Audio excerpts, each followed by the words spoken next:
Good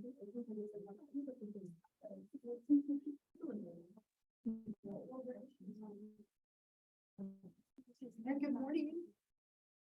It's a little cold this morning, right? Like it was so warm over the weekend. It felt like spring. It's kind of chilly this morning, and then it's going to get really hot. It's going to get up into like the 80s this week. It's like, oh, I'm not ready. Feels like we're getting close to summer again. Looking at our schedule, right? So today is the 19th, 17th. So we have 1, 2, 3, 4, 5, 6, 7, 8 classes now, right? Again, crazy. We're really we're getting down to it, right? As we get closer to the end of the semester, but we'll keep going with personality disorders. We only got through a couple of them, so we'll pick back up and keep going. We went through the odd ones last time, right? So we talked about paranoid, schizoid, schizotypal, a lot of commonalities here with schizophrenia, as we talked about, even in just the names and then the nature of these. So what we'll focus on today at the beginning are the dramatic ones. And these ones tend to be kind of on the severe side, especially these two. These are probably the two most severe of all of the personality disorders. One is most dangerous to others, and one is most dangerous to self. So these are two of the kind of more, I will say, profound or severe of the disorders. Antisocial. Anyone know what the common names for this are? There's two very common names. Yeah. Yep, sociopath, psychopath, both of those are referring to antisocial personality disorder. So they refer a little bit to like the presentation and causes, but they're common names for what we would call antisocial personality disorder. So if somebody is labeled as like a sociopath or a psychopath, we're actually saying that they're this. Right? So common names for that diagnosis. And let's put some words up here with this one. So with antisocial personality disorder, I'm going to write a couple of things up here. There's a lack of remorse.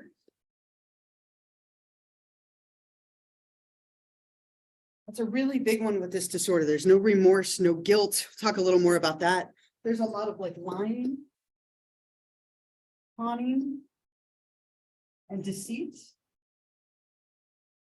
Right, so a lot of kind of unlawful behaviors also come with this. I could put that up here. Failure to respect lawful behavior. So an individual who has antisocial personality disorder tends to have a lot of like violent, criminal, or even just unethical, exploitive kind of behavior. They don't tend to feel a lot of affection for others. There's a lack of empathy that tends to come with this, right? So an inability to put yourself in somebody else's shoes, to feel what somebody else is feeling. There's a lot of lack of remorse. If you remember way back, we did those little case studies like the second day of class, and there was one of the people on there didn't feel any guilt or remorse. And we all said that was a big red flag. It's a big red flag for this disorder, right? So an individual with this will oftentimes manipulate and exploit other people, but they don't feel bad about it at all. Right? They might not have a lot of close relationships. Just a couple is very common, or none even. It can go either way. There's a lot of very famous portrayals of this. There are a lot of people in movies, from the Joker, right, very common one, to Hannibal Lecter, Alex from A Clockwork Orange. We could add Joffrey from Game of Thrones, right? Even though he's a little young, still think he fits this pretty well. But this is a very intense disorder. We tend to portray it as like violent, and somebody who might be even like a murderer or very criminal. It can also just be somebody who's very manipulative and exploiting people. And what's tricky with this is we, again, tend to kind of go to that extreme when we portray it. I always think of Dexter too, another like really easy example. The old Dexter fit better than the new Dexter. And if you watched like the whole series, the new season, he kind of lost a little bit of this, a little bit. He had more like more care for other people in him. But I have a clip of that shows his lack of empathy. That's really a key piece of this. You're not able to feel things the way that most people do. All right, so more than being like violent and so on, there's oftentimes that piece of a lack of empathy. You might also see this as someone who's very superficially charming. And you see that with all these people, like Hannibal. very, very superficially charming guy. Like he kind of lures you in and then he's ruthless, right? Same with Alex, right? Same with Dexter, right? There's a superficial charm that oftentimes this individual knows how to fit in on the surface, but not necessarily in an authentic way. So let me play this little montage I found online. It's from the show Dexter, things going on, specifically with his character, right? His dad taught him like a code, right? A way of trying to pick up on social cues. So he's gotten really good at like identifying some of the things that he should do, kind of playing that part, but it's very much on the surface. And that tends again to be something that you see here, that somebody might be on the surface, very kind, very charismatic, very intelligent, and even charming. But underneath that, there tends to be, you know, these elements of a lot of lying and deceit, kind of hidden things, that lack of empathy, all of those things tending to be present. So it can be violent, but it doesn't always have to be. Are there any thoughts or anything here? I was also thinking Ramsay from Game of Thrones would be another great example, right? I love that show. I miss that show a little bit. Anything else here? Any questions or comments, stories, anything for antisocial? Okay, the borderline is the other one that's up here. So borderline personality disorder gets its name from the thought that it used to be, we used to describe disorders as being like neurosis or psychosis, that you either were like neurotic or psychotic, terms that we don't tend to use too much anymore. Other than psychosis, we use as like a broad category, but it was thought that somebody was on the border between being neurotic and psychotic, that they had psychotic features and neurotic features. So we said they had borderline personality disorder. Now, it's not usually thought of it in that way anymore. Sometimes we even call this emotionally unstable personality disorder. It goes by a couple of different names, but this by far is the most common one, BPD, or borderline personality disorder. This one, I would say, is most dangerous to self. There's a lot of self-harming behaviors that can come with this disorder, very high correlations with suicidality and depression. So for this one, we can write a couple of things up here. There's feelings of chronic emptiness. A very common defining feature. People who have this disorder tend to feel very empty inside, like agitated and empty all of the time. And it's thought to sometimes root from like a loss in childhood. There's a couple of different ideas around that. We can also add there's a lot of suicidality or suicidal gestures. People who self-harm, right, do a lot of like cutting or harming themselves. Very strong correlations with this disorder, something that you see quite a bit. And a lot of that is thought to be due to the reactivity of mood. That's a big part of it. One of the most defining features is people who have this disorder tend to be exceedingly reactive when it comes to their mood. Their mood flips very, very quickly, right? So going from kind of one extreme to another, intense anger, intense like agitation, intense happiness, right? They're very, very emotionally reactive, and that can make things hard to cope with. And so there's often a lot of like suicidal behaviors as a way to cope with those intense emotions. Very, very common to see that.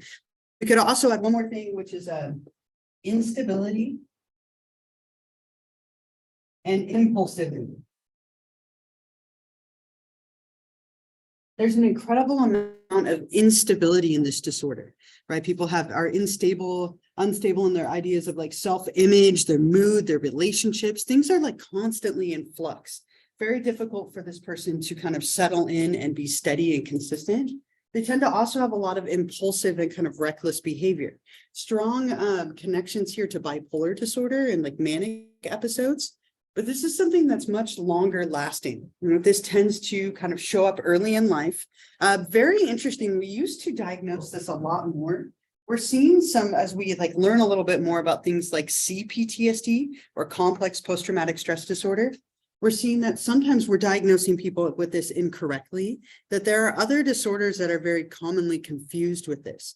So the prevalence of this was something like 1 in 100, but it's going down because we're starting to diagnose people with other disorders like CPTSD or developmental trauma, because this has a lot of connections to going back to early childhood issues, especially with like childhood abandonment. There's some genetic components as well. but it's thought to really be rooted in a lot of like early childhood damage or like attachment related issues and so on. And there's actually a very specific type of therapy that was developed for this disorder, and it's called DBT, dialectical behavioral therapy. And I was trained in this for a time. It's very involved. It's looking at like any event that happens in your life and trying to kind of back up and identify what's going on. What are the automatic thoughts? What are your triggers? What are your vulnerabilities? Like getting you to respond in a more effective way. This is a very common approach to treating borderline personality disorder. So you can have DBT for your BPD, right? There's so many different acronyms, right? And this is a really commonly referenced book, I Hate You, Don't Leave Me. And that title is very reminiscent of this disorder. There's a lot of like push and pull. Fear of abandonment, so you push people away first, right? And that's very common with this disorder. There tends to be like a deep-seated fear of people leaving you, so you leave them first, right? And it can be very difficult to be in a relationship with this individual if it's presenting kind of in a severe way.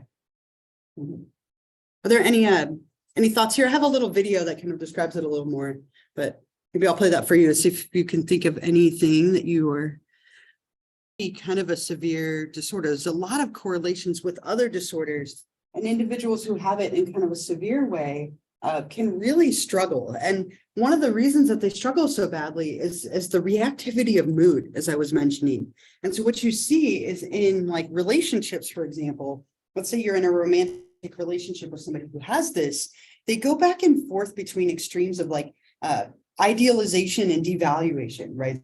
So what they'll do is like, you're perfect for me. I love you so much. I can't even stand to be in the same room with you. Like, I love you so much. It hurts. Like, you're so perfect, up on a pedestal. And then something really small happens and it's, I hate you. I don't know how we were ever together. Like, I don't want to be with you anymore. Like, really, really like opposite extremes. And then the second that person is like, well, you hate me, you don't want to be with me, so they go to leave. It's why I didn't mean it. Please come back. Like, don't leave me. There's a lot of that fear of abandonment.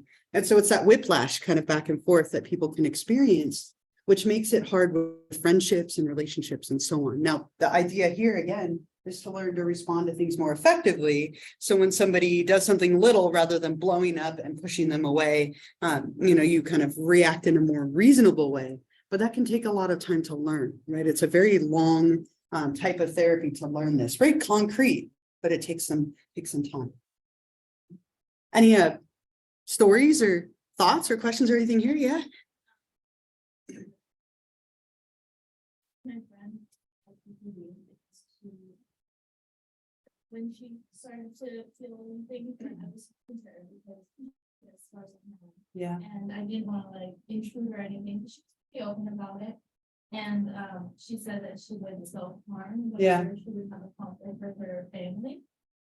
And it was not so more of like her like trying to do something to herself, but like because she got so mad at like the family or the extended relationship that she would harm herself. Yeah. And it's just like, I understand like how that mentality comes from. It's just like she's getting treatment now, so that's good to hear. But it was like, it was sad to think about.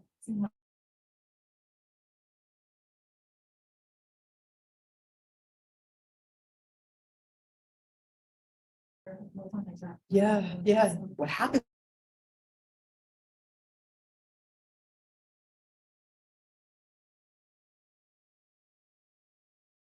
Thing that they can hold on.